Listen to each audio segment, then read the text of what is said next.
Ce n'est pas la guerre des armes, des chars ou des drones, non, c'est une attaque invisible, chirurgicale, précise, qui frappe sans prévenir ni faire couler la moindre goutte de sang. Ici, il ne s'agit pas de raser les villes, mais d'effacer la souveraineté d'un peuple, de lui retirer ce qui fait sa force dans le monde d'aujourd'hui, sa capacité à communiquer, à commercer, à protéger ses citoyens. Et si, demain matin, votre pays disparaissait soudainement du monde numérique, et cela en une fraction de seconde? Imaginez la scène. Tous les serveurs officiels, des institutions bancaires au ministère, basculent dans une obscurité absolue, sans le moindre bruit d'explosion ni cri d'alerte. Un silence numérique, total, qui s'abat sur la nation comme une nuit sans étoiles. Derrière ce chaos se cache une intention secrète, une logique implacable, la riposte à un acte de bravoure nationale. Un État africain, jusque-là sous la coupe de puissances étrangères, a osé dire non à la dépendance, refusant que ses infrastructures numériques restent sous contrôle extérieur. Il a choisi l'incertitude de la liberté plutôt que la sécurité illusoire de la soumission. À l'aube, impossible de consulter votre solde bancaire, d'effectuer un virement ou même de retirer de l'argent à un distributeur. Les réseaux électriques vacillent, avec des coupures imprévisibles plongeant des quartiers entiers dans le noir. Les antennes du réseau téléphonique restent muettes, les messages ne passent plus, les appels restent sans tonalité. L'ensemble des services modernes, de la santé à la sécurité, se retrouvent paralysés, exposant le pays à des risques immédiats et concrets. Toute l'ossature d'un État moderne, fondé sur les données et les connexions, semble s'évaporer en un clin d'œil, nous ramenant brutalement un siècle en arrière. Mais comment en est-on arrivé là? Pour comprendre la portée de ce séisme numérique, il faut remonter au point de rupture, à la décision historique qui a tout déclenché. Ce n'est pas seulement une affaire de technologie, c'est une question d'autonomie économique, de sécurité des familles, de préservation des ressources naturelles et du droit fondamental d'écrire soi-même sa propre histoire. Cela touche à l'intime, à la dignité des peuples, à la capacité de chaque citoyen à exercer ses droits sans surveillance ni ingérence extérieure. Mais à quel prix? En une nuit, tout peut basculer. Perdre la maîtrise de son avenir, voir sa voix effacée des forums internationaux, être exclu des négociations économiques mondiales, ou bien entrevoir, à travers cette crise, une liberté inédite. Car derrière chaque cyberattaque d'envergure se joue une question brûlante du XXIe siècle qui décide véritablement du destin digital de l'Afrique. Derrière l'aide au développement, les subventions pour les infrastructures, les dons de matériel se cachent souvent des dispositifs d'accès secret. Il s'agit d'une stratégie globale soigneusement planifiée. Son nom circule dans les cercles spécialisés Opération ArcNet. L'objectif est limpide, tisser une toile de dépendance sur tout le continent sous prétexte de solidarité technologique, mais avec l'ambition de contrôler à distance la destinée des nations africaines. Ce refus, rare dans l'histoire récente du continent, a été perçu comme une provocation directe par des puissances étrangères. Presque aussitôt, une vague d'attaques numériques d'une violence inédite s'est abattue sur le Burkina Faso. Pourtant, ce cas n'est que la partie émergée de l'iceberg. Partout en Afrique, d'autres pièges similaires se mettent en place. Prenons l'exemple du Ghana, où des formations gratuites en cybersécurité sont offertes à des fonctionnaires, mais sont en réalité des occasions d'installer des programmes de surveillance. En Afrique de l'Est, des drones agricoles, présentés comme des outils pour augmenter les rendements, servent en fait à cartographier les sous-sols et identifier des gisements miniers. Regardons plus loin dans l'histoire. Au XXe siècle, l'Afrique a subi la colonisation armée, puis la colonisation économique. Aujourd'hui, c'est la colonisation numérique qui menace. On ne parle plus de drapeaux ni d'uniformes, mais de lignes de code, de serveurs, de logiciels propriétaires. L'Afrique, croyant avancer vers le progrès, se retrouve parfois piégée dans des chaînes numériques, acceptées au nom du développement et de la modernité. C'est au Burkina Faso que l'étincelle a jailli. Un pays enclavé, mais au cœur de tous les enjeux africains contemporains. Là, le gouvernement a pris une décision qui fera date dans l'histoire du continent. La rupture d'un contrat majeur de télécommunications avec une entreprise israélienne de premier plan. Sur 5 années, plusieurs centaines de millions de dollars devaient être investis pour transformer l'infrastructure nationale, promettant à la fois modernité, connectivité et prospérité. Mais dans l'épaisseur des documentations techniques, les ingénieurs locaux, travaillant jour et nuit, ont découvert l'inacceptable. Des portes dérobées, des logiciels espions capables de surveiller chaque appel, chaque transaction, chaque échange de données. Une technologie conçue non pas pour servir la nation, mais pour la mettre sous tutelle. Au cœur de cette bataille, la cyber-souveraineté. Mais le Burkina Faso n'est pas seul à devoir choisir.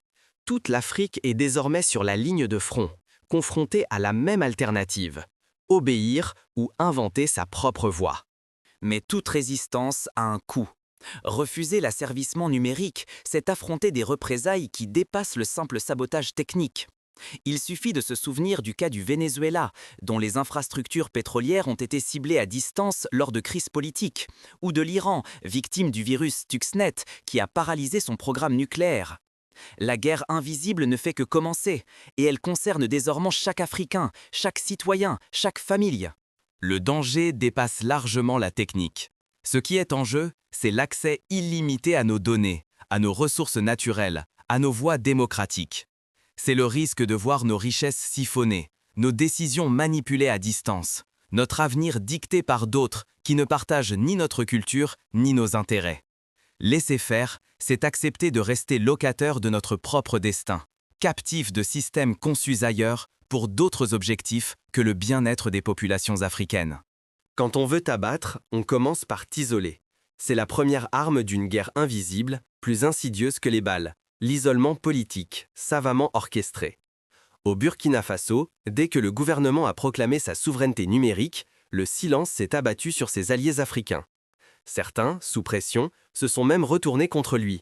Déclarations publiques de soutien aux puissances étrangères, réunions diplomatiques annulées, investissements gelés. Un exemple frappant, 3 présidents africains, qui avaient affirmé au privé leur soutien à la démarche du Burkina Faso, ont subitement changé de discours, suspendant leur coopération régionale. D'autres ont publié des communiqués ambigus, semant le doute dans l'opinion publique. La guerre numérique va bien au-delà des réseaux et des ordinateurs. Elle s'infiltre dans l'intime, dans les foyers, dans les cœurs. Les familles sont visées, menaces à demi-mot, photos volées, messages anonymes, chantage insidieux. On cherche à briser la volonté, à atteindre ce que les responsables politiques ont de plus précieux. Ce n'est plus seulement une question de serveur, mais d'intimidation psychologique, d'atteinte à la dignité humaine. Mais l'isolement ne s'arrête pas là. Rapidement, la presse occidentale s'est alignée. Une campagne redoutable et coordonnée pour salir l'image du Burkina Faso. En l'espace de quelques jours, les gros titres se succèdent, tous sur la même note. Le gouvernement serait devenu imprévisible, le président isolé, le pays submergé par l'extrémisme. On se souvient de titres comme « Le Burkina Faso menace la stabilité régionale » ou « Inquiétude grandissante face à la dérive autoritaire de Ouagadougou ». Cette histoire construite n'a qu'un but, faire de la résistance burkinabé un exemple à ne pas suivre, de son peuple une menace à surveiller, et décourager toute velléité d'émancipation sur le continent. Ce que traverse le Burkina Faso, d'autres pays africains l'ont vécu aussi. Le Nigeria, lors de la réforme de son secteur télécom, a vu ses partenaires internationaux suspendre subitement leurs investissements. Au Kenya, des campagnes de désinformation massives ont été orchestrées pour discréditer les efforts d'indépendance technologique. Dès qu'un État ose parler d'indépendance numérique, la même mécanique s'enclenche. Retournement des partenaires, suspension des projets, campagne de déstabilisation ciblée.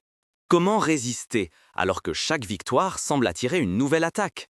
Il faut d'abord comprendre les mécanismes pour mieux s'en libérer. Rien n'est encore écrit. Si la peur gagne, le continent restera divisé, dépendant, vulnérable à toutes les ingérences. Mais si le courage l'emporte, si la solidarité s'enracine, alors l'Afrique pourra reprendre la plume de son avenir numérique. C'est le prix du courage, la sanction pour toute tentative de bâtir une Afrique maîtresse de son destin digital. Face à cette spirale, l'histoire bégaye. Les puissances extérieures recyclent la même recette, isoler, déstabiliser, éliminer. Hier, les leaders anticoloniaux tombaient sous les balles ou les coups d'État. Aujourd'hui, l'arme, c'est la désinformation, le chantage, la manipulation numérique. Le néocolonialisme a changé de masque, mais pas de but. Soudain, une évidence. Ce n'est pas seulement le combat du Burkina Faso, mais celui de toute l'Afrique. En moins d'un mois, l'initiative de souveraineté numérique africaine a vu le jour. Ce n'est pas qu'une alliance, c'est un pacte historique. Défense commune contre les cyberattaques, partage des savoirs, mutualisation des moyens humains et technologiques, et surtout, promesse solennelle de bâtir des infrastructures et des logiciels vraiment africains. Les réunions secrètes se multiplient, loin des regards indiscrets. Les barrières linguistiques et politiques tombent une à une. Des ingénieurs de Dakar échangent avec ceux d'Addis Abeba. Des juristes de Lomé travaillent main dans la main avec leurs homologues de Windhoek. L'Afrique s'invente une vision numérique partagée, enfin libérée des ingérences extérieures. Pour la première fois, le continent prend son destin digital en main, loin des modèles importés. Quand ils ont tenté d'étouffer un pays, ils ont, sans le vouloir, réveillé tout un continent. Face à l'asphyxie du Burkina Faso, un phénomène imprévu a surgi, la solidarité. Les chefs d'État africains, jadis méfiants, ont enfin parlé à cœur ouvert. Chacun a avoué la même histoire. Partout, les mêmes pressions, les mêmes menaces, les mêmes pièges tendus par l'extérieur. Des témoignages venus du Sénégal, de la Côte d'Ivoire, du Bénin, du Rwanda, tous racontent les mêmes stratagèmes. Formation gratuite qui installe des logiciels espions, cloud étranger qui siphonne les données, drones agricoles qui cartographient les ressources minérales. Des alliés inattendus rejoignent la lutte. Des ingénieurs repentis, jadis complices de la surveillance, dévoilent les failles des systèmes étrangers. Des lanceurs d'alerte, guidés par l'éthique et le sens du devoir, transmettent des preuves irréfutables à la presse indépendante. Un élan mondial se forme. Experts en cybersécurité, collectifs citoyens, associations de défense des droits numériques, tous soutiennent la reconquête africaine. Un cloud continental, hébergé sur le sol africain, garantit confidentialité et indépendance à des millions d'utilisateurs. Des réseaux sociaux locaux émergent, où les contenus sont modérés selon les valeurs et les besoins des sociétés africaines. Les médias du Nord s'étonnent. L'Afrique, longtemps simple consommatrice, devient créatrice et gardienne de ses propres outils numériques. L'idée circule partout. La souveraineté numérique africaine pourrait bien bouleverser l'ordre établi. Les premiers succès arrivent rapidement. Grâce à la coopération panafricaine, des serveurs ultra sécurisés voient le jour à Ouagadougou, Dakar, Nairobi, Johannesburg et Abidjan. Des applications conçues par et pour des développeurs africains remplacent progressivement les plateformes étrangères dans les domaines de la santé, de l'éducation, du commerce et de la culture. Mais le plus bouleversant, c'est la mutation des mentalités. Dans les universités de Cotonou, les lycées de Bamako, les incubateurs de Kigali, la jeunesse africaine ne regarde plus vers l'Europe ou l'Amérique avec envie. Elle les observe désormais avec distance, parfois même avec pitié. Elle prend conscience que le continent n'a plus à rattraper un retard. Il peut inventer, tracer sa voie, inspirer le monde entier. L'Afrique n'a pas seulement brisé ses chaînes, elle a forgé ses propres clés, une à une.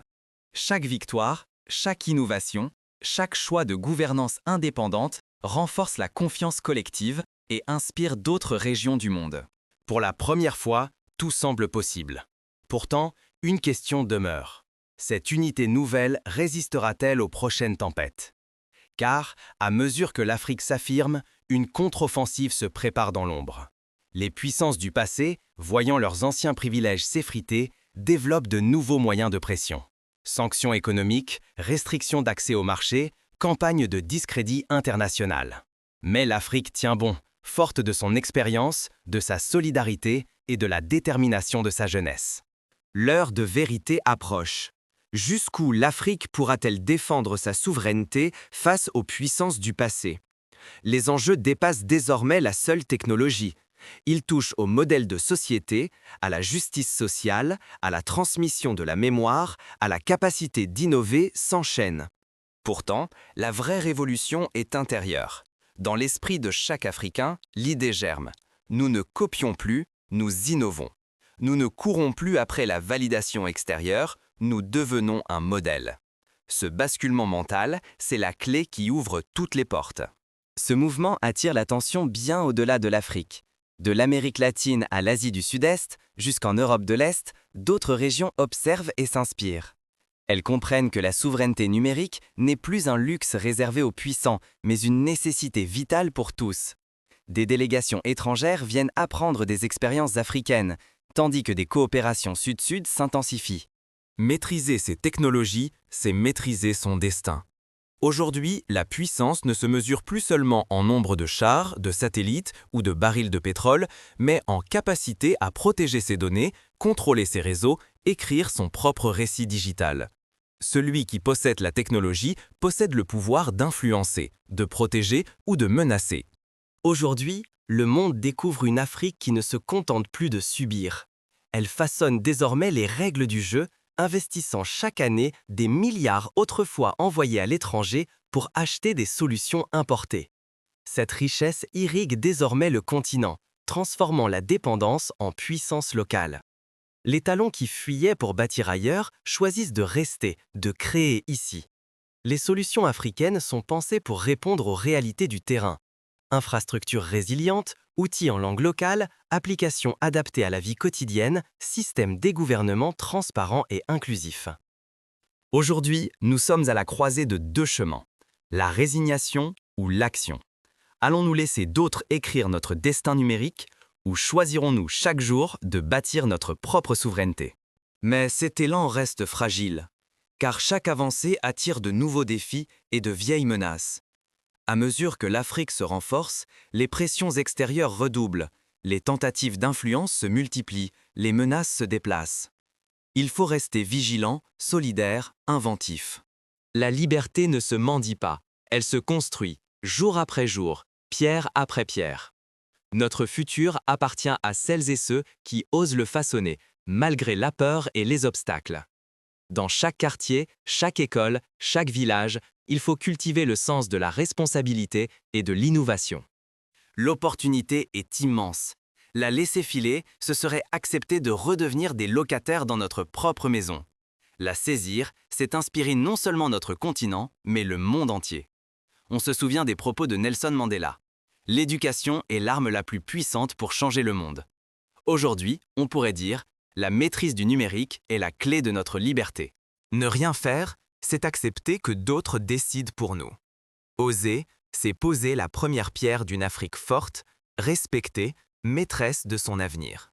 Chaque décision, chaque clic, chaque accord technologique façonne le monde que nous transmettrons à la génération suivante. Accepter la dépendance aujourd'hui, c'est ouvrir la porte à un nouvel esclavage numérique demain. Accepter de confier nos données à des puissances étrangères, c'est accepter de perdre le contrôle sur nos ressources, notre histoire, notre avenir.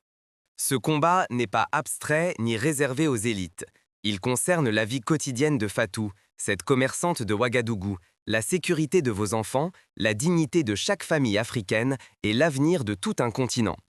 Fatou, qui craint que le coût de son téléphone augmente, ne pose pas seulement une question économique. Elle interroge la capacité de son pays à protéger sa vie privée, à garantir l'accès à une technologie respectueuse des droits. Ce qui est en jeu, c'est notre capacité à contrôler nos ressources, protéger notre intimité, écrire notre histoire et prospérer sans chaînes invisibles. La cybersouveraineté ne se gagne pas en un jour. Elle s'érige dans nos choix quotidiens, dans la solidarité entre les nations et dans le courage de dire non à ce qui nous asservit. Demain, la génération suivante jugera le monde numérique que nous lui aurons laissé. Que retiendra-t-elle de notre courage, de notre vigilance, de notre sens de la responsabilité? Pour que la liberté devienne réalité, il faut la défendre chaque jour, chaque instant. Se résigner, c'est abandonner. Se lever, c'est ouvrir la voie. La réponse est en chacun de nous. Ensemble, bâtissons une Afrique numérique libre, indépendante et solidaire. Le choix est entre vos mains. Le futur vous observe. Chaque pas que nous faisons aujourd'hui écrit la page de demain. Saurons-nous être à la hauteur de ce défi?